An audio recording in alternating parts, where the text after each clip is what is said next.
Le collectif antinucléaire des Bouches-du-Rhône vous présente sa demi-heure radioactive de contre-propagande sur le nucléaire.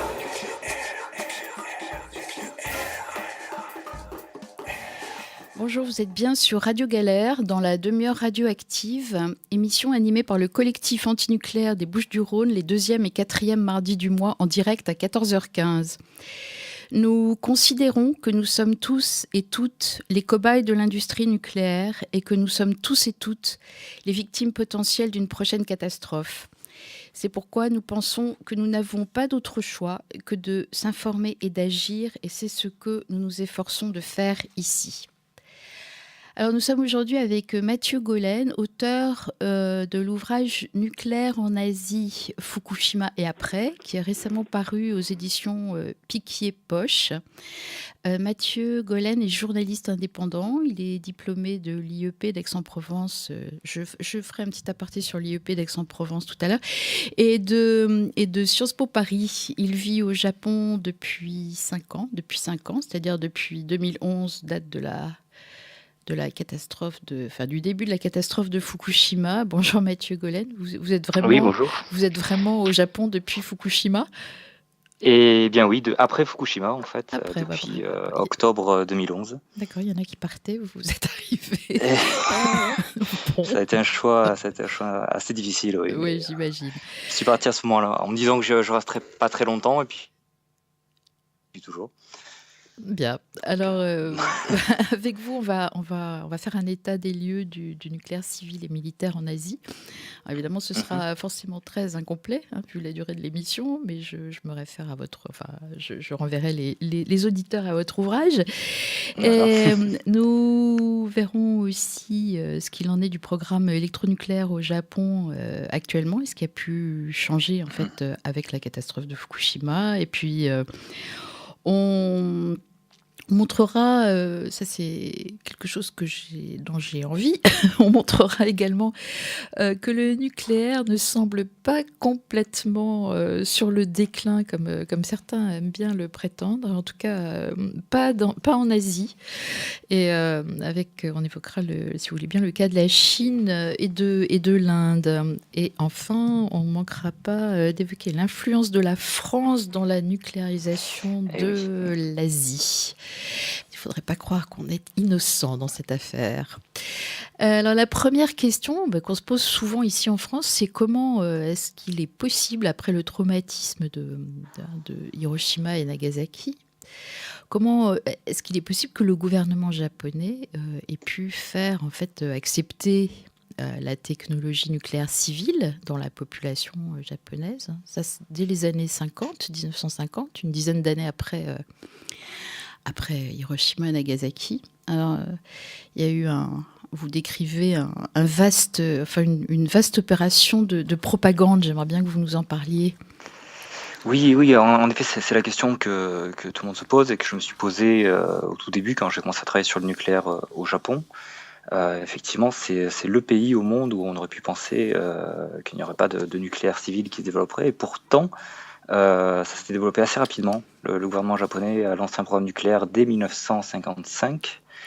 Alors, quelle a été la réaction de la population ? Il faut savoir déjà que les bombardements d'Hiroshima et Nagasaki ont été un sujet tabou pendant de longues années au Japon. D'abord, c'était censuré au niveau de l'information. Le Japon a été occupé jusqu'en 1952 par les États-Unis. Et toute information sur le nucléaire à l'époque était censurée. Et puis, les Japonais, ça c'est peut-être un peu culturel, avaient une certaine honte de cette défaite. Les victimes irradiées d'Hiroshima et Nagasaki étaient cachées parfois par leur famille. Donc tout ça a favorisé, on va dire, un terrain pour que les États-Unis, puisque c'est quand même les États-Unis qui ont beaucoup poussé, puissent faire passer ce discours des atomes pour la paix. C'est le discours qu'a tenu Eisenhower et qui visait à ce moment-là à séparer le nucléaire militaire et le nucléaire civil. Et ça a plutôt bien marché au Japon. Dès le début en tout cas au début du lancement du programme nucléaire en 1955, il n'y a pratiquement eu aucune opposition, y compris chez les antinucléaires. C'est intéressant de noter qu'il y avait 2 organisations antinucléaires à l'époque, la Gensuikin et la Gensuikyo, qui étaient liées soit au Parti socialiste japonais, soit au Parti communiste japonais. Oui. Et les 2, en fait, faisaient campagne contre le nucléaire militaire, notamment contre la bombe H, le test de la bombe H par les États-Unis en 1954, qui a irradié un bateau de pêche japonais, avec une vingtaine de personnes qui ont été vraiment très fortement irradiées, dont une est morte. Donc c'était sur ce sujet sur lequel le mouvement antinucléaire japonais se concentrait, mais le nucléaire civil, l'idée que le nucléaire civil soit une énergie vraiment positive, qui ne pose pas de problème et qui permettra un avenir radieux, cela passait plus ou moins bien. Et il n'y avait, en tout cas au début, aucune opposition sur ce programme-là. Oui, enfin, en France, je crois qu'on a à peu près la même chose. Hein, et le Parti communiste français est toujours opposé au nucléaire militaire, mais pas au nucléaire civil. Ça a changé au Japon, par contre. Hein, le Parti communiste japonais, maintenant, est opposé au nucléaire civil également, depuis l'accident de Fukushima. Il y a eu Fukushima, quand même. Oui, c'est quand même ça. Quand même. Et après, comme en France, hein, c'est assez parallèle comme histoire. En fait, dans les années 70, c'est là qu'il y a eu au Japon le grand... qu'il y a eu un grand nombre de réacteurs qui ont été construits. Hein. Dont ceux de Fukushima. C'est là qu'on a eu à peu près une vingtaine quasiment de réacteurs qui ont été construits dans les années 70. On a un peu une histoire parallèle entre la France et le Japon au niveau de la construction des réacteurs, du programme civil. Hormis le fait qu'en France, le programme civil soit lié au programme nucléaire très, très fortement. Au Japon, c'est pas le cas, évidemment. Au programme militaire. Oui, au Japon, il n'y a pas de programme militaire nucléaire, en tout cas. Pas avoué. Pas affirmé, voilà, pas avoué. Pas avoué. On peut en reparler ensuite. Oui, on va en reparler. Donc, par contre, vous dites dans votre livre qu'en 1979, il y a eu l'incident, l'incident de 3 Mile Island, c'est-à-dire qu'on a failli avoir ce qui s'est passé à Fukushima. Et là, quand même, il y a des gens qui se sont mis un petit peu à réfléchir au Japon.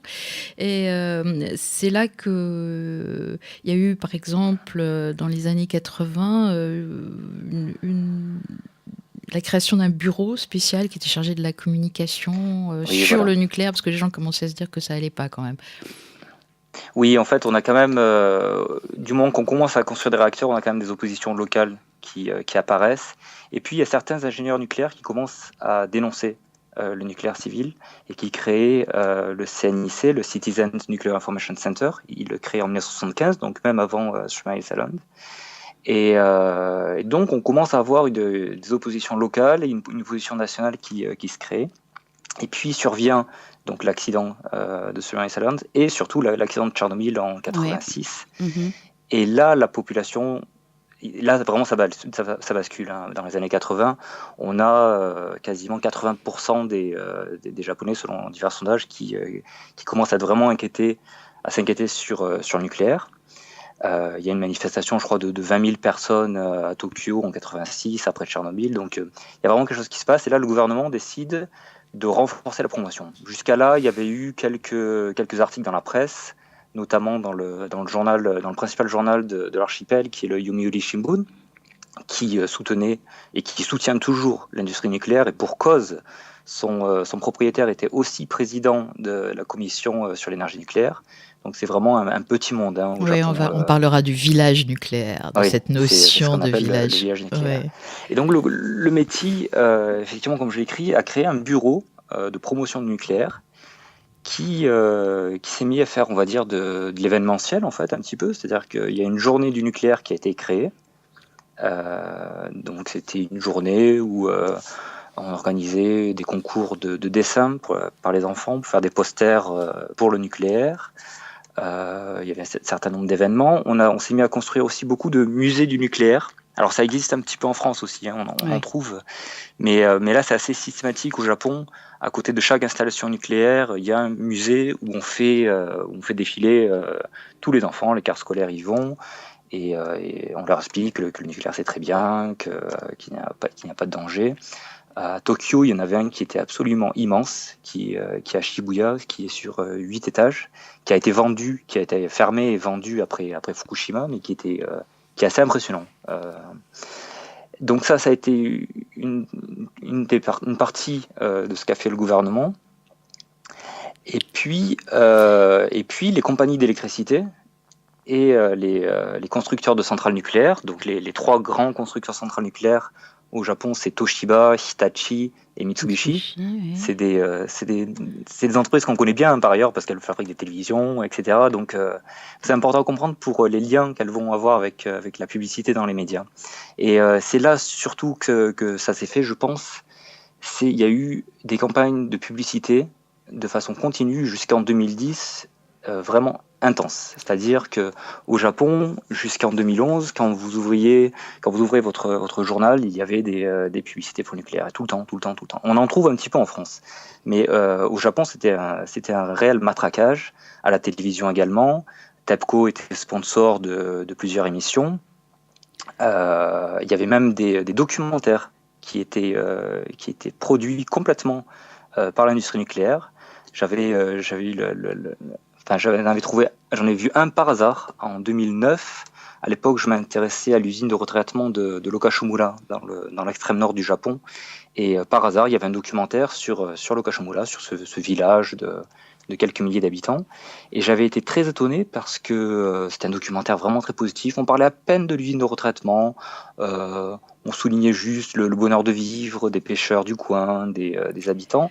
Et puis à la fin du documentaire, on voyait que le producteur en fait était la fédération des compagnies d'électricité. Donc c'était un documentaire qui était à 100% financé et produit par l'industrie nucléaire. Dans un article que vous avez publié récemment, vous parliez justement du rôle de cette entreprise de publicité Dentsu, oui. C'est ça, et qui a comme principal client TEPCO. TEPCO étant l'opérateur. C'est un de ses principaux clients, mais Dentsu en fait c'est le 5e groupe de communication au monde et c'est le premier groupe de publicité au monde. C'est 47 000 employés de partout dans le monde. Il y a Dentsu Aegis en France. Enfin, c'est vraiment une très très très grosse entreprise. Et c'est un publicitaire qui avait le monopole de la publicité pendant très longtemps au Japon et qui l'a toujours qui est très très très proche du pouvoir. Son client principal aussi, c'est le Parti libéral-démocrate qui est pro-nucléaire.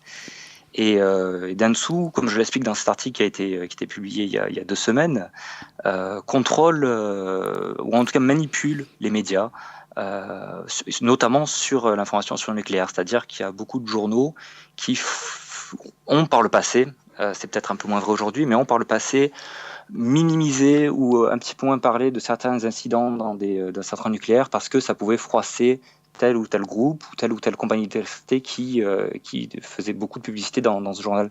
Pour donner un chiffre, TEPCO, par exemple, en 2010, donc à la veille de Fukushima, avait dépensé, son budget publicitaire était de 2 millions d'euros. Et si on prend toutes les compagnies d'électricité, parce qu'il y a plusieurs compagnies d'électricité au Japon, oui. Pour chaque région, il y a une compagnie d'électricité. Donc si on prend au niveau national, c'est 7 millions d'euros. Et TEPCO, bien qu'étant une entreprise régionale, était la 10e entreprise en termes de dépenses publicitaires. Donc c'était vraiment massif. Et sachant que... Oui, allez-y, pardon, excusez-moi. Oui, non, je voulais juste ajouter, Dentsu, c'est un des sujets tabous aussi au Japon. Je le savais déjà un petit peu, c'est pour ça que je me suis intéressé à ce groupe de publicité. Je m'en suis rendu compte de façon encore plus évidente. Mon article a été traduit en 3 versions différentes en 2 jours, a été partagé et lu par des dizaines de milliers de fois sur Internet par des Japonais. Et c'est vraiment un des sujets sur lesquels on ne peut pas vraiment parler et sur lesquels forcément les médias japonais ne parlent pas parce que c'est le groupe publicitaire qui les permet de vivre. Donc, oui, c'est ça ce que j'allais dire. Donc on reviendra peut-être quand on parlera du village nucléaire, mais c'est vraiment un réseau d'influence très complexe, le lobby nucléaire au Japon. Alors, on est, oui, et en plus, il y a, enfin, les journalistes. Bon, on sait bien, ça se passe en France aussi, que les médias officiels font quand même la promotion du nucléaire. Ça se saurait s'ils faisaient le contraire. Oui, la différence, c'est peut-être que EDF fait pas autant de publicité sur le Oui, nucléaire, je disons que pense, c'est en peut-être France. plus insidieux. C'est Alors, plus insidieux. C'est plus, on va faire une conférence et on va inviter un des journalistes qui sera bien payé voilà. pour être modérateur ou animateur de cette conférence. Donc c'est un peu plus insidieux, je Voilà, pense, en France. on n'est pas, on n'a pas des pubs toute la journée sur Areva, quoique on en a eu un petit peu à une Quoi époque, qu'on en a eu, mais oui, on bien en a sûr. eu. Mais enfin, ça c'était avant la chute. Mais Euh, peut-être qu'il ne faut pas aussi autant convaincre les Français que ça. C'est peut-être un petit peu la différence. C'est que les Japonais, à partir des années 90, ont été quasiment majoritairement opposés au nucléaire. oui, exact. Et donc il fallait continuellement essayer de leur faire accepter le nucléaire. Peut-être pas de les convaincre, mais de leur faire accepter que c'était une énergie, que c'était un mal nécessaire à la limite, mais il y avait vraiment cette idée-là. Bon, on a un petit peu ça sur la propagande actuelle qui est insidieuse, comme je disais. Mais bon, on parle du Japon. Enfin, de toute façon, les mêmes méthodes sont à l'œuvre, hein. Le mensonge, la propagande, ce que vous appelez la machine à faire accepter, le nucléaire. Voilà. Ouais, Ouais, ouais. les Japonais ont menti sur des accidents qui se sont produits dans les années 90. Enfin bon, on cache la vérité. Beaucoup de Euh, falsifications. Ouais. et bon, puis récemment, il y a quand même une loi qui est passée qui restreint quand même aussi la liberté des journalistes. Enfin, Oui, oui, c'est une sur le loi secret. sur les secrets d'État qui a été mise en application au début de cette année et qui menace d'amendes très fortes, voire même de prison ferme, des journalistes qui écriraient sur certains sujets classés secrets d'État, sans qu'on sache vraiment quels sont exactement les contours de ces secrets d'État. Et surtout, ce qui est assez impressionnant, c'est que la loi inclut la question du nucléaire dans les secrets d'État. Donc, quand la loi a été votée, il y a de ça 2 ans, la plupart des journaux, en tout cas les journaux de centre-gauche, ont fait des éditoriaux en disant on continuera à faire des investigations, cette loi ne nous empêchera pas. Mais c'est assez inquiétant sur la liberté de la presse au Japon. Reporters sans frontières a sorti un rapport récemment et il classe désormais le Japon 72e. En 6 ans, ils sont passés de la 11e place à la 72e place. Ils sont même après Hong Kong, pour donner une idée. Donc oui, il y a vraiment un souci. Et maintenant qu'on est en train de redémarrer les nucléaires au Japon, on peut s'inquiéter un petit peu de cette presse qui est un peu verrouillée. Voilà, c'est une excellente transition. On va faire un peu l'impasse sur la catastrophe de Fukushima, parce qu'ici, on a consacré énormément d'émissions D'accord. sur le sujet. Voilà, Oui, je pense que tout le monde connaît plus ou moins ce qui s'est passé. voilà, Oui. ce qui s'est passé, et puis sur là aussi les mensonges.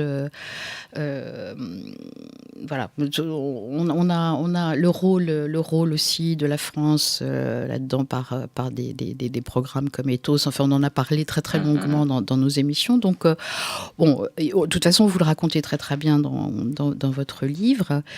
Que j'incite nos auditeurs à acheter. Et alors, la deuxième question qu'on se pose, c'est comment après Fukushima, enfin, comment, et malgré le déni de réalité sur les conséquences de cette catastrophe, comment est-ce que le gouvernement arrive à faire accepter le redémarrage? Vous nous expliquerez comment les réacteurs avaient été arrêtés, peut-être, parce que ça, c'est important, les gens ne le savent pas, que le Japon a vécu sans électricité nucléaire pendant un moment. Oui, c'est important de le rappeler. C'est absolument important.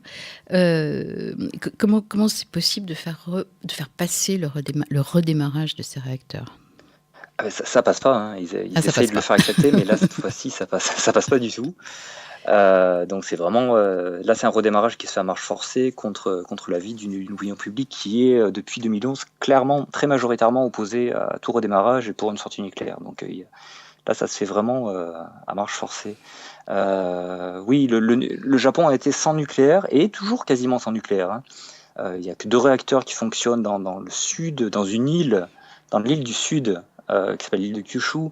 Et donc, il n'y a que cette île, du coup, qui fonctionne avec un petit peu de nucléaire. Tout le reste du Japon continue à fonctionner sans nucléaire. Et Tokyo, depuis 2011, fonctionne sans nucléaire. Bon, quand on sait que c'est une ville de 30 millions d'habitants, avec toute la dépense un petit peu abusée d'électricité. Je pense que c'est important de le rappeler. Alors, le redémarrage, d'abord, il a failli ne pas se faire, hein. Le gouvernement de Kan Naoto, qui était au pouvoir au moment de l'accident de Fukushima, Kan Naoto, qui était jusqu'alors pro-nucléaire, a changé complètement d'avis avec cet accident et a décidé qu'il fallait que le Japon sorte du nucléaire. Et il a été démissionné en août 2011. Son successeur, qui était du même parti politique, le Parti démocrate du Japon, lui était tergiversé un petit peu plus, mais il y a eu un mouvement social extrêmement fort à l'été 2012, avec jusqu'à 150 000 personnes devant la résidence du Premier ministre. Et à partir de ce moment-là, il a décidé, en septembre 2012, une sortie nucléaire. Alors, c'était pas une sortie nucléaire immédiate, c'était une sortie nucléaire pour 2040, mais ça a suscité l'ire de tout le lobby nucléaire, qui en une semaine, à force de pression sur les médias notamment, mais aussi sur le gouvernement, a réussi à faire reculer le gouvernement sur cette question. Et puis la suite, c'est fin 2012, le parti libéral-démocrate, qui est le parti de droite ici, avec Shinzo Abe, qui est très pro-nucléaire, revient au pouvoir, et c'est le même parti qui est au pouvoir depuis, et décide le redémarrage. Entre-temps, les réacteurs se sont arrêtés, parce qu'il fallait faire des stress tests, comme ils appellent, avec des nouvelles normes de sécurité pour les redémarrer. Donc tous les réacteurs sont arrêtés progressivement, et à partir de 2012, il n'y avait plus de réacteurs en marche. Alors il y en a 2 qui ont été remis en marche pendant quelques mois, mais en gros on peut considérer que de août 2012 à août 2015, c'est-à-dire pendant 3 ans, le Japon a vécu complètement sans nucléaire. Voilà, ceci pour tous les gens qui disent que arrêter le nucléaire, c'est pas possible. Oui. dans une société les opposants argumentent en disant oui, mais il y a eu une augmentation d'importation de pétrole, etc. Faut savoir ce qu'on pas veut. Si importante que ça, mais il y a eu beaucoup d'efforts qui ont été faits sur les économies d'énergie au Japon quand même. Il y a eu une baisse de 11% de la consommation d'électricité, donc ça a permis de compenser aussi. Et oui, et ce que je voulais rajouter, c'est que dans le plan en 2012 de sortie nucléaire, on incluait aussi beaucoup d'énergie renouvelable. Il y avait jusqu'à 30% d'énergie renouvelable. Aujourd'hui, le nouveau mix énergétique est beaucoup plus en faveur du nucléaire. Le METI a décidé l'année dernière d'avoir d'ici à 2030 entre 20 et 22% d'énergie nucléaire et 22 à 24% de renouvelables. C'est-à-dire qu'on a baissé le renouvelable un petit peu pour faire augmenter l'apport nucléaire. Ce qui revient à peu près. C'est très ambitieux. Hein. Oui, ce qui revient à peu près à. Parce que je crois que la part du nucléaire, avant Fukushima, c'était environ 30% de l'électricité. Bon. Bon courage à ceux qui se battent pour que ça ne redémarre pas. En tout cas. Ça continue. Hein. Il y a même des opposants qui ont réussi à faire arrêter 2 réacteurs à Takahama. Par des actions judiciaires. Par des actions en justice. Voilà, très bien. Alors, après, on va... Donc, après Fukushima en Asie, il y a eu quand même des répercussions. Les gens se sont inquiétés en Asie des conséquences de Fukushima. Oui. Mais ceci dit, on voit que j'aimerais bien prendre le cas de la Chine et puis probablement de l'Inde, parce que la Chine a des ambitions très, très, très affirmées, très claires dans l'augmentation de la production d'électricité par le nucléaire. Il y a pour le moment, je crois, il y a une trentaine de réacteurs actuels. Pour rappeler, le Japon en avait 54. Le Japon en avait 54. 54, la France en a 58, et la Chine en a déjà 30. Et l'objectif, apparemment, c'est d'en avoir une bonne centaine, hein, oui. D'ici à 2030. La Chine, pour le moment, a une trentaine, elle en a une vingtaine en construction. Chaque année, il y a à peu près 1 ou 2 réacteurs qui sont démarrés en Chine. Et il y en a 60 qui sont en projet, qui sont dans les cartons. Mais apparemment, d'après ce qu'ils disent, d'ici à 2030, ils visent à avoir une centaine de réacteurs en activité. Ce qui leur permettrait sans opposition. Eh bien, là, c'est la Chine, hein.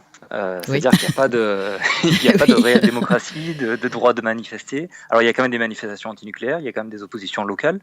Il y a même des oppositions locales victorieuses. Il y a dans le Guangdong où on construit énormément d'installations nucléaires, mais aussi beaucoup d'installations industrielles.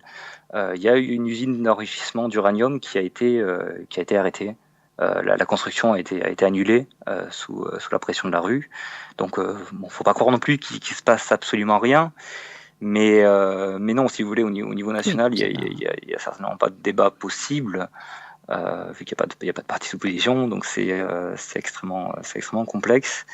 Euh, Voilà, moi, donc à part enfin, cet exemple du Guangdong, il n'y a pas vraiment d'autres exemples d'opposition qui ait permis de faire reculer, et les constructions se poursuivent.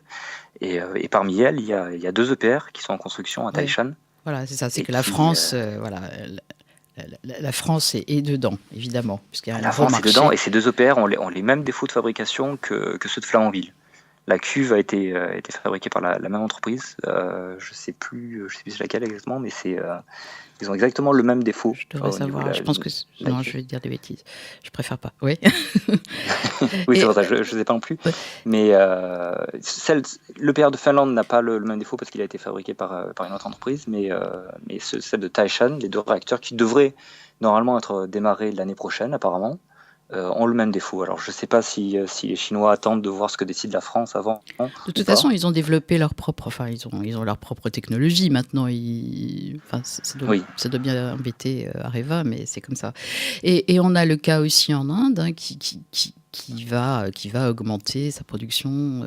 Ah, moi, je trouve ça absolument ahurissant que pour 6% d'électricité, on prenne un oui. risque pareil. Bon, Oui, enfin, en Chine, c'est ça, hein, c'est 6%. C'est pas grand-chose. c'est pas grand-chose. C'est pas grand-chose, mais une centaine de réacteurs en activité, on comprend vite que ça peut devenir vraiment très Dramatique. dangereux. Et en Inde, même chose. Et en Inde, même chose, si ce n'est que j'ai vu récemment que en fait, je parle dans le livre de 6 réacteurs EPR Oui, qui devraient être Ajay construits. Thakur, oui. Oui, À Jaitapur, il oui. y a déjà les paysans qui ont été expropriés, il y a eu beaucoup Il y d'affrontements, a eu un il y a eu un mort. mort. Oui. Mais par contre, le contrat n'est pas vraiment signé encore avec la France, hein. On est sur un Memorandum of Understanding, c'est-à-dire la chose qu'on signe avant le contrat. Donc, je le dis parce que souvent en France, on dit il y a François Hollande qui va en Inde et puis on dit c'est génial, François Hollande a signé des contrats pour le père. En fait, c'est faux. Les contrats n'ont pas vraiment encore été signés. Et l'Inde commence à se demander d'ailleurs si elle ne va pas rien signer du tout, vu les problèmes que rencontre Areva et les problèmes avec les EPR. On a, on Mais a, par contre, on a, oui, l'Inde prévoit de continuer à construire des réacteurs voilà. et de tripler la part du nucléaire. Malgré une opposition, là, du coup, assez forte. Euh, Et une répression qui est très forte aussi. réprimée, oui, voilà, c'est ce que réprimée très violemment. Alors, on est déjà évidemment arrivé, comme d'habitude, à la fin de la demi-heure. Ça passe horriblement vite, mais je voudrais quand même qu'on prenne le temps de parler du rôle de la France dans la nucléarisation de l'Asie. Oui. Enfin, comment tout ça se passe. Est-ce que et qu'on décrive un peu alors cette notion de village nucléaire qu'on n'a pas l'habitude d'utiliser ici en France. Et puis, vous posez une question dans votre ouvrage. Est-ce que les ambassades de France en Asie sont les VRP de l'atome? Alors, on aimerait bien savoir, Alors, même si moi, on a une j'ai eu petite la idée. réponse de façon très directe, hein, je le raconte dans la conclusion de mon livre. Bon, pour des raisons personnelles, parce que j'avais besoin d'un peu d'argent à l'époque, j'ai passé des entretiens à l'ambassade de France pour travailler au service de presse, pour être assistant du conseiller presse. Donc ça s'est très bien passé avec le conseiller presse. Et puis je suis arrivé en entretien final avec le ministre conseiller qui me tirait la tête, qui avait pas vraiment l'air très content. Et puis je faisais une synthèse d'articles en japonais sur quelque chose qui n'a absolument rien à voir avec le nucléaire. Et à la fin de mon explication, le ministre conseiller m'a regardé droit dans les yeux, de but en blanc, m'a dit: est-ce que vous êtes pro ou anti-nucléaire? Donc j'ai compris assez vite qu'il avait lu mes articles, qu'il connaissait un petit peu ce que j'avais fait sur le mouvement anti-nucléaire japonais. J'avais fait un mémoire à Sciences Po Paris. Et bon, j'ai essayé de louvoyer, hein, je passais un entretien d'embauche. Du coup, je lui ai demandé, mais pourquoi cette question? Et sa réponse a été, pour le coup, a été très franche, hein. Il m'a dit, parce qu'ici, on défend les intérêts de la France, et les intérêts de la France au Japon, c'est le nucléaire. Alors, c'est vrai pour le Japon, c'est surtout vrai pour le Japon, je pense. Areva faisait 7%, voire même certaines années 10% de son chiffre d'affaires au Japon. L'usine de retraitement de Lokashimura, qui est une copie de celle de La Hague, qui a été vendue par Areva, a rapporté 18 milliards d'euros. Et puis il y a le MOX, il y a le retraitement des combustibles à La Hague. Donc c'était vraiment un marché très porteur pour Areva. Mais le reste de l'Asie aussi, je crois que c'était en 2006, Areva faisait à l'époque 20% de son chiffre d'affaires en Asie. Évidemment, aujourd'hui, c'est plus tout à fait la même chose, mais on peut considérer que la France et d'autres acteurs, d'acteurs étrangers comme les Américains ou les Britanniques, font partie de ce village nucléaire, de ce lobby nucléaire japonais.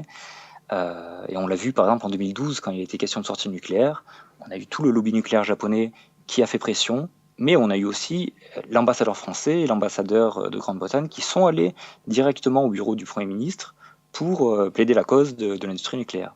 Donc il y a une pression très forte. Il y a exactement la même en Inde.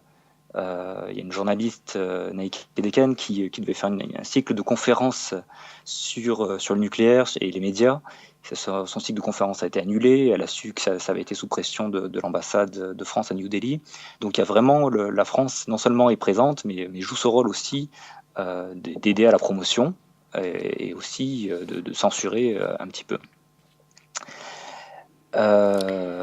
Oui, la notion de village nucléaire, c'est une notion quasiment c'est une expression japonaise, c'est quasiment incestueuse. Mais on pourrait l'appliquer à la France. Oui. Oui. Peut-être que la différence, c'est qu'au Japon, il y a une démocratie qui est un peu particulière, qui fonctionne pas vraiment. C'est-à-dire qu'il n'y a pratiquement jamais eu d'alternance dans ce pays, sauf entre 2009 et 2012. Donc Fukushima s'est produit en fait en réalité au moment où il y avait une alternance, où c'était le parti de l'opposition qui était au pouvoir. Mais hormis ces 3 années, depuis la fin de la Seconde Guerre mondiale, c'est le même parti qui est au pouvoir, le Parti libéral-démocrate, qui est pro-nucléaire, qui est vraiment lié à la haute administration, notamment au ministère de l'économie et de l'industrie, qui est extrêmement puissant au Japon, qui dirige l'économie par différents systèmes d'excitation. Et donc c'est ça qu'on appelle le village nucléaire. C'est le ministère de l'économie et de l'industrie, c'est le Parti libéral-démocrate, le gouvernement qui est en place, qui est le Parti libéral-démocrate, les médias, Dentsu, le publicitaire, qui s'occupe de tout ce qui est promotion, les médias, et puis forcément les compagnies d'électricité, les exploitants et les constructeurs de centrales. Et c'est vraiment un petit monde qui fait les mêmes écoles. On est vraiment sur un réseau d'influence qui se coopte, qui se coopte et qui passe d'un poste d'un poste à un autre. On a beaucoup d'anciens des compagnies d'électricité qu'on retrouve après dans l'administration, ou au contraire d'anciennes administrations, voire même des anciens de l'autorité de régulation qui vont pantoufler après à leur retraite dans des conseils d'administration de compagnies d'électricité. Donc il y a vraiment des liens incestueux comme ça entre les différents composants de ce qu'on appelle le village nucléaire ici. Voilà, et tout le monde se connaît, et tout ça sous la houlette de l'agence à l'énergie, l'agence internationale à l'énergie atomique. Oui, d'ailleurs. Voilà, je voulais juste, on va se quitter maintenant, mais je voulais vous remercier. Alors, je rappelle, avant de rappeler les coordonnées de votre livre, je voulais juste, vous êtes allé à l'IEP à Aix. Oui. Alors ça fait 2 fois que je remarque qu'ils organisent des conférences sur le nucléaire. D'accord. Alors la prochaine, je ne vais pas faire de pub, mais ils ont invité le conseiller nucléaire auprès de l'ambassade de France à Washington. Hein, on en parlait, des ambassades de France. Voilà. Conseiller nucléaire, d'accord. Oui. Voilà. Et la dernière fois, ils avaient invité l'Institut de radioprotection et de sûreté nucléaire pour faire de la propagande sur la sûreté qui est magnifique en France, évidemment. Et les conférences sont organisées par la SFEN, la Société française d'énergie nucléaire, qui fait la oui, forcément, promotion. d'accord. Voilà. Donc, C'est vraiment organisé parce que à l'époque où j'étais à l'IEPDEX, il n'y avait pas eu de conférence, mais ils les c'est hébergent. vraiment organisé dans Oui, l'IEP absolument, Fort-France. D'accord. absolument. C'est intéressant. Donc, C'est bien de le mentionner. Oui, voilà. je pense Et donc, on va leur proposer. Ça montre qu'on essaye. Je pense que c'est certainement aussi une action de la SFEN d'essayer d'investir tous les lieux où il pourrait y avoir des étudiants intéressés. Donc, on va essayer d'aller faire de la contre-information et d'organiser nos conférences aussi. Voilà.